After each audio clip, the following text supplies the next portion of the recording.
दिवस. 1 दिवस अगोदर फाशी होती हे फक्त आईला माहीत झालं. आई भेटीला गेली. आईनं भगतसिंगला पाहिलं. पोरगा किती वर्षाचा? 31 वर्षाचा.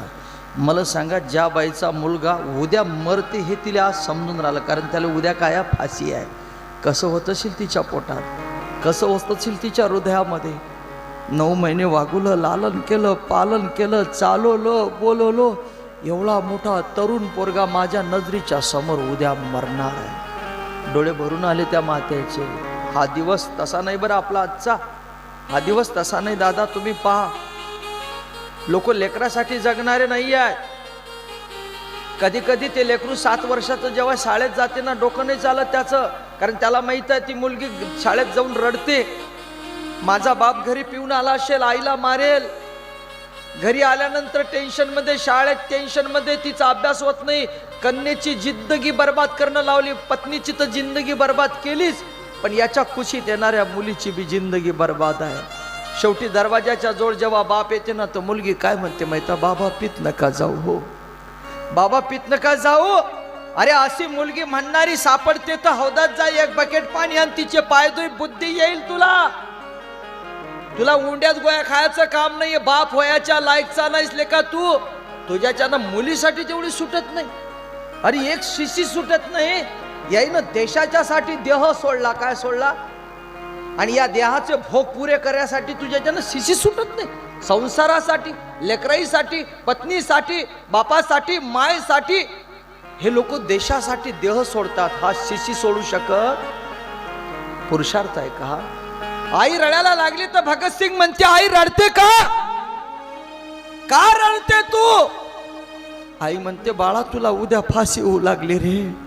लहानाचा मोठा केला, कोणती माय जगात आहे ती रडणार नाही म्हणून रडते का? मला उद्या फाशी मिळते म्हणून रडते? नाही रे म्हणे बाळा, तसं नाही. मग का रडते? अरे तू मला एकुलता एक आहे. भगतसिंग म्हणते, मी एकुलता एक आहे म्हणून रडते. म्हणे नाही रे बाळा, म्हणून नाही रडत. काय माया हे पहा. कशा माया मिळाल्या. भगतसिंग बाजूनं करा दादा, ती माय पहिले नजरीत आणा. तशी माय जर या मातीत जन्माला घातली नसती ना बापानं, तर आज आम्हाला आझादीचा दिवस पाहायला भेटला नसता. आमचा देश दादा गुलामगिरीत असता. एकुलता एक आहे म्हणून रडते का? म्हणे नाही. अरे बाळा, तुला फाशी मिळू लागली, पण देशाला आझादी नाही, देशाला स्वातंत्र्य नाही. मला फाशी भेटू लागली आणि देशाला आझादी नाही म्हणून रडते का मा? म्हणे म्हणून नाही रडत. मग का रडते सांग ना. आईचं उत्तर पा दादा, किती सुंदर आहे. तुमची शक्ती का मोठी आहे मी का वर्णन करतो. अरे तुम्ही जागे व्हा, देश जागी होणार. तुम्ही सावध व्हा, देश सावध होणार. तुम्ही संस्कारिक व्हा, लेकर संस्कार होणार. तुम्ही बदला, आपला देश बदलणार. अरे सर्व शक्ती तुमच्या पाठीमागे आहे, सर्व शक्ती. आई काय म्हणते माहित आहे? देशाला आझादी मिळू लागली नाही, तुला फाशी भेटते म्हणून नाही रडत. मला एकुलता एक आहे म्हणून नाही रडत. मग आई तू रडते का? अरे बाळा रडते याच्यासाठी ऐकून घे. देशाला आझादी नाही, तुला फाशी आहे म्हणून नाही रडत. मला एकुलता एक आहे म्हणून नाही रडत. तुला उद्या फासावर जा लागते म्हणून नाही रडत. मग रडते का? ती आई उत्तर सुंदर देते. ती आई म्हणते, भगतसिंग अरे अजून तर कोख्यात एक असताना तोही देशासाठी पाठवला असता, त्याच्यासाठी जागा नाही म्हणून रडते रे. विचार करा, या लोकांनं फाशीचा फंदा गळ्यात घेतला. 3 माणसं होते, भगतसिंग, राजगुरू, सुखदेव. जलर विचारतो, आखरी इच्छा काय आहे? भगतसिंग म्हणते, तुम्ही दोघं कशासाठी आले रे माझ्यासोबत? माझ्यासोबत तुम्हाला मरण भेटत आहे. राजगुरू भगतसिंगला सुखदेव काय म्हणतात माहित आहे का? अरे जन्म मरण चालतच राहणार, पण आज जो दिवस निघला ना, हा दिवाळीपेक्षा मोठा दिवस आहे भगतसिंग. अरे तुझ्यासारखा मित्र मिळाला, मृत्यू कोठे येईल सांगता येत नाही, पण जगाच्या पाठीवर भारतासारखा देश नाही. मला अशा देशात जन्म मिळाला जो भारत मातेची कुश आहे, आणि आज माझं मरण हे अमर होणार भगतसिंग. की मला आईसाठी शहीद होण्याचा योग आला. तिघांनी छातीला छाती लावली आणि एकच जय घोष केला, वंदे भारत माता की डाल डाल पर सोने की दुल दिया है जान भी देंगे ए वतन तेरे लिए. दिल दिया है जान भी देंगे ए वतन तेरे लिए. जय हो, जय हो.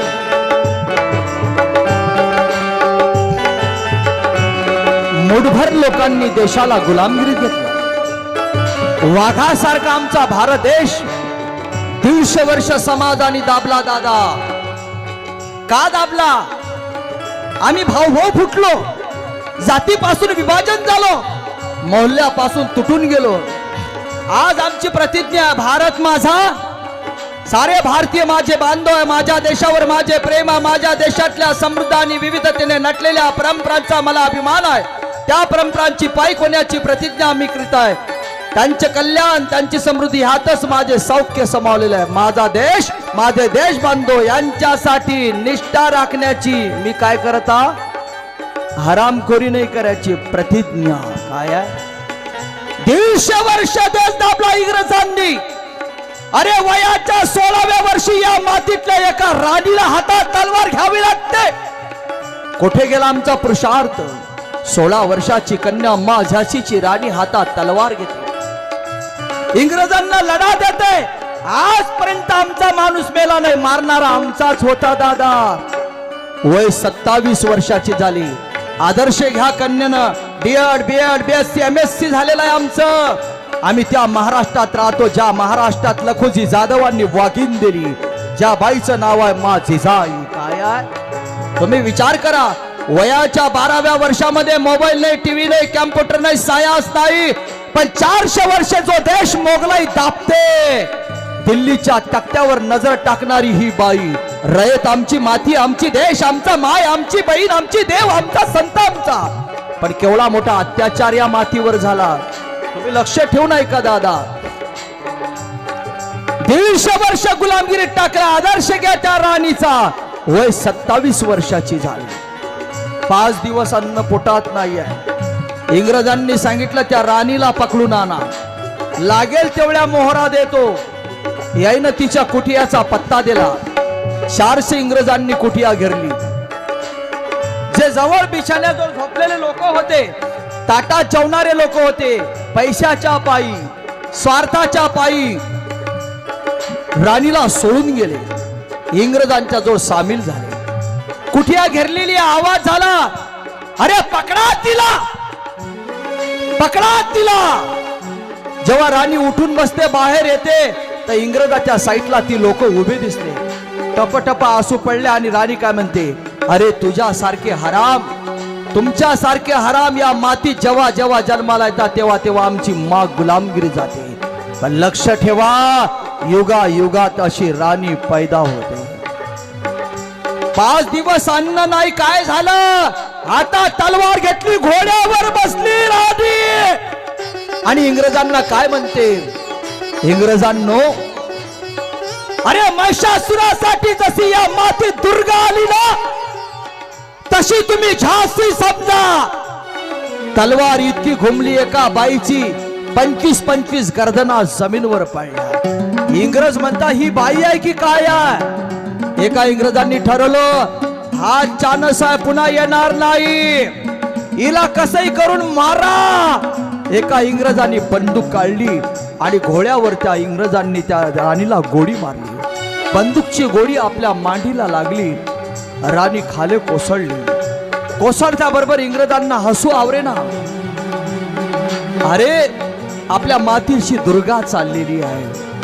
जेव्हा इंग्रज धावत आले आणि त्यातला एक इंग्रज म्हणतो, पकडा तिला, हिंदूची नारी व्हाय, पकडा तिला. असा शब्द जेव्हा कानावर पडला, लक्ष ठेवा, आम्ही कोण्या कुलात कोण्या देशात जन्माला आलेला आहोत. जाण ठेवा या मातीची. ही कथा जर ऐकली ना तर कोणत्या बापाला खाली मुंडकं टाक्याचं काम पडणार नाही. आदर्श घ्या त्या मातीचा. माझा बाप फाटका असला तरी चालते, पण ज्या गल्लीतून येते ना त्या गल्लीतून ताट करून चालला पाहिजे. अरे थोडं पालन करतो का बाप? बाप कशाला म्हणतात? अरे जो स्वतःवर प्रेम करत नाही तेवढं लेकरावर प्रेम करते बाबा. अरे आत्म्यावर प्रेम करत नाही तेवढं मुलीवर प्रेम करते दादा. आणि शेवटी मुलगी जेव्हा दगा देते ना बाप म्हणते असा दिवस पाण्याच्या अगोदर माझा आत्मा काढून घेतला असता तरी चालला असता दादा. बाप कळायला पाहिजे. कोणत्या डिग्र्या रे तुमच्या? डीएड झालं, बीएड झालं, बीएससी झालं, 20 वर्षात तुमचा बाप तुम्हाला कळला नाही. आदर्श घ्या या देशाचा. आजही झेंडा फडकतो. का फडकतो? त्या लोकांचं बलिदान आहे म्हणून आम्ही इथं सुखानं बसलेलो आहोत. आमच्या सीमेचं कवच आहे आमची मिलिटरी दादा. नारळाचा वरचा भाग फुटू द्या, शरणी कच्ची खातात लोक. अरे त्यानं माय सोडली, बायको सोडली, लेकरं सोडलं आमच्या संरक्षणासाठी. राणी जेव्हा खाली पडली ना सर्व लोक म्हणू लागले उचला तिला, पकडा तिला. बंदूकची गोळी लागल्यावर बी त्या राणीचा शब्द पा काय आहे? 27 वर्षाची माझ्याशीची राणी काय म्हणते? इंग्रजांना वाघिणीला जखमा लागाव्या, वाघिणीला जखमा लागाव्या त्या प्रकारे वाघीण खळवळते. महिषासुरासाठी जशी दुर्गा तुमच्यासाठी झाशी वय, ही खवळलेली वाघीण होय. अरे राणी मरेल, राणी देशासाठी मरेल, पण ज्या देशाच्या धर्मात मी जन्माला आली ना माझ्या धर्माला कलंक येऊ देणार नाही. माझ्या शरीरात रोमा रोमामध्ये रक्ती जी वाहते ना ती हिंदूची होय. एक एक बुंद मी बनवलेला आहे आणि या बुंदाला कोणाचं लांछन लागू देणार नाही. मी मरेल पण माझ्या प्रेताला हात लागू देणार नाही. बंदूकची गोळी लागलेली राणी 60 फूट कुदली आणि घोड्यावर स्वार होऊन राणी गायब झाली. राणी मेली पण इंग्रजांना मेल्यावर हात लागू दिला नाही. आम्ही जिवंत म्हणजे आमचा देह धर्मांतर करतो दादा. केवढी मोठी शोकांतिका या मातीची आहे. आठवा रे त्या लोकांना, आठवा. आमच्या देशावर वेळोवेळा गुलामगिरीची सावट आली. चीनी भारतात घुसले, टुकड़ोजी महाराज आले. आओ चीनी मैदानों में आप देखो हिंद का हात. हिंद सज्ज झाला तुमच्यासाठी. मोगलाई मातली तेव्हा शिवाजी महाराज आले. वयाच्या 12व्या वर्षामध्ये जिजाबाई जगदंबेच्या मंदिरात जाते. शिवपुराण कथेमध्ये बसलेल्या दादा